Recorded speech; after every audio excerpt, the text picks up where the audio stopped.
Thank you for coming. My name is Darren, as you probably saw on the promotional flyer, and I do actual US and Singapore, in this case, tax returns. And Hi, I'm Tim. I'm a U.S. tax attorney, advise on U.S. tax. I guess a really popular one is that a lot of people don't know is if you're a non-U.S. person and you hold U.S. situated assets, like stock of Meta, stock of Google, you are subject to the U.S. estate tax, and your exemption as a non-U.S. person is only $60,000. Really low. That's something to keep in mind. How do you prepare for that? How do you advise clients to? So if they have U.S. situated assets, I would say try to do a structure to get around it, right? So for example, you could have a non-U.S. company and you respect it and you follow all the corporate formalities, and then you use that entity to trade stocks, right? Because then if it's a good U.S. estate tax blocker, the IRS will only see that you hold stock of a non-U.S. entity. Right.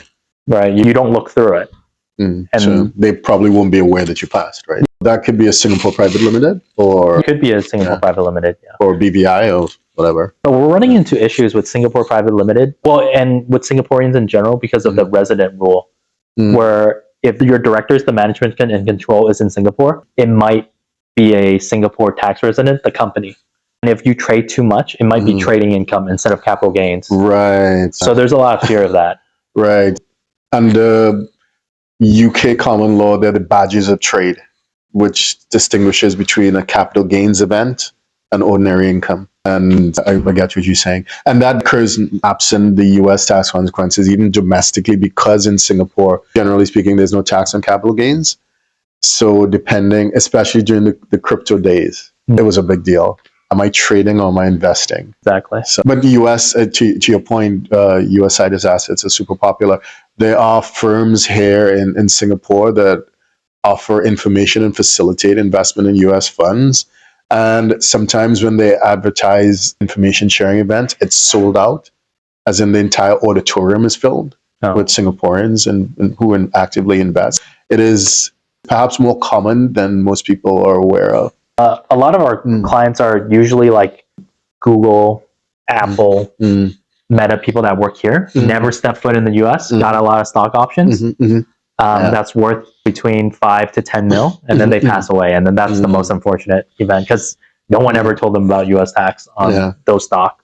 Which perhaps leads us to another situation where that person passes away and surviving spouse, surviving kids here in Singapore, what do they do? Yes, I have to pay 40%, but like what would be the process for getting that money back? They have to file a 706NA, which Darren does, and you have to file within 9 months of death. And then if you file within 9 months of death, you get this special option of choosing the fair market value at the date of death or 6 months after the date of death.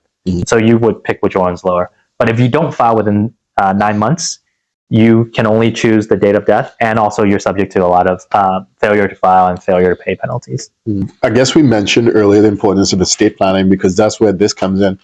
So often, again, Singaporeans not so much, but in neighboring jurisdictions, like I see Thailand, Vietnam, where someone has passed away with these US cited assets, surviving spouse, they face a cash flow crunch because you need to find 40% to settle before you get the other 60% back, but they don't have access to those funds. If you're in Singapore and you're Singaporean, chances are you can get it, right? Go to the bank, do something, right?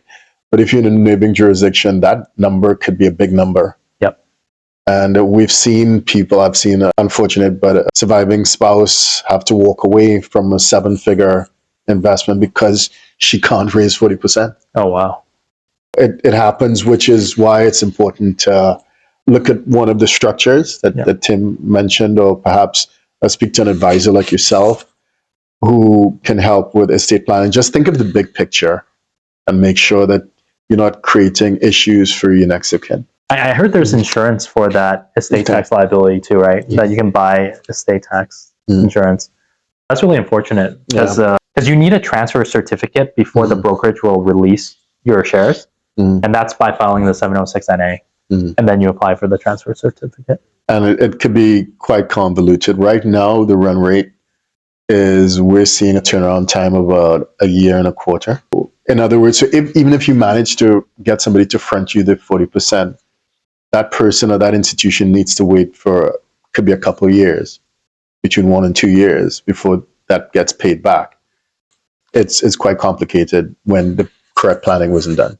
And the shares could have went down by then, assuming they don't allow you to sell, or you don't know what's going to happen. Especially in this market. Well, it's going up in this market. So you guys never know well. I'm glad I didn't sell. Good thing the IRS didn't let me sell my shares. Yeah.